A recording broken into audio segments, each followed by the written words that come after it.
আকাশ থেকে বৃষ্টির মতো ঝরছে আগুন, চারপাশ জুড়ে শুধুই ধ্বংস আর হাহাকার। ভাবছেন সব শেষ, কিন্তু না। মহাপ্রলয়ের এই ধ্বংসস্তূপের নিচেই লুকিয়ে আছে এমন এক শক্তি যা কাঁপিয়ে দিচ্ছে বিশ্ব রাজনীতির চাকা। কেউ কি পেরেছে তাকে থামাতে, নাকি আগুনের ভেতর থেকেই জন্ম নিচ্ছে নতুন এক পরমাণু দানব? টানা 11 দিন ধরে চলছে মার্কিন বিমান ও ক্ষেপণাস্ত্রের তাণ্ডব। গত 41-42 দিন ধরে মধ্যপ্রাচ্যের আকাশ চিরে ধেয়ে আসছে একের পর এক বিধ্বংসী বোমা। লক্ষ্য একটাই, ইরানের সামরিক মেরুদণ্ড ভেঙে দেয়া। কিন্তু তেহরানের সুর আজ ভিন্ন। তাদের বার্তা, আঘাত যতই তীব্র হোক, ক্ষেপণাস্ত্র আর ড্রোন তৈরির চাকা 1 সেকেন্ডের জন্য থামেনি।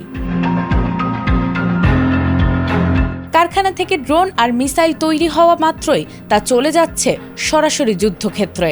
মার্কিন বাহিনী আকাশ চষে বেড়ালেও হদিশ পায়নি ইরানের সেই গোপন সুড়ঙ্গের। সিআইএর গোয়েন্দা রিপোর্ট বলছে, এত হামলার পরও ইরানের 70% ক্ষেপণাস্ত্রের মজুদ একদম অক্ষত।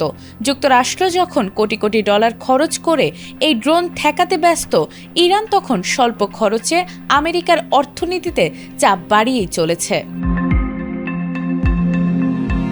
কিন্তু আসল চমক তো অন্য জায়গায়।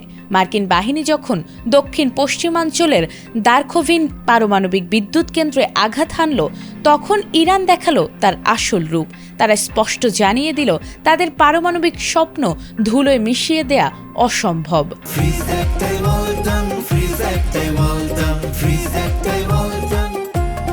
পাহাড়ের শত শত ফুট গভীরে গ্রানাইট পাথরের নিচে সুরক্ষিত বাংকারে সগৌরবে ঘুরছে হাজার হাজার অত্যাধুনিক সেন্ট্রিফিউজ।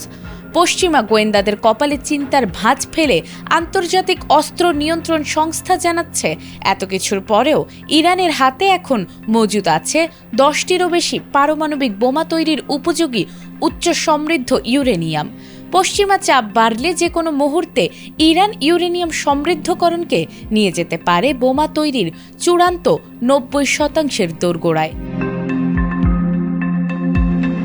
জাতিসংঘের পরমাণু পর্যবেক্ষণ সংস্থার প্রধান রাফায়েল গ্রোসি বারবার পরিদর্শনের আকুতি জানালেও ইরান তার দরজা খোলেনি। ইরান জানিয়ে দিয়েছে, ইউরেনিয়াম সমৃদ্ধ করতে ইরান কারো অনুমতির তোয়াক্কা করে না। ইরানের এই অনমনীয় পরমাণু সক্ষমতার হুঙ্কার কাঁপিয়ে দিয়েছে রিয়াদকেও। মধ্যপ্রাচ্যের শক্তির ভারসাম্য ধরে রাখতে তড়িঘড়ি করে যুক্তরাষ্ট্র সৌদি আরবের সাথে সই করেছে 30 বছর মেয়াদী পরমাণু চুক্তি। কারণ সৌদি যুবরাজ মোহাম্মদ বিন সালমান আগেই হুঁশিয়ারি দিয়েছিলেন, তেহরান পরমাণু বোমা বানালে রিয়াদও হাত গুটিয়ে বসে থাকবে না।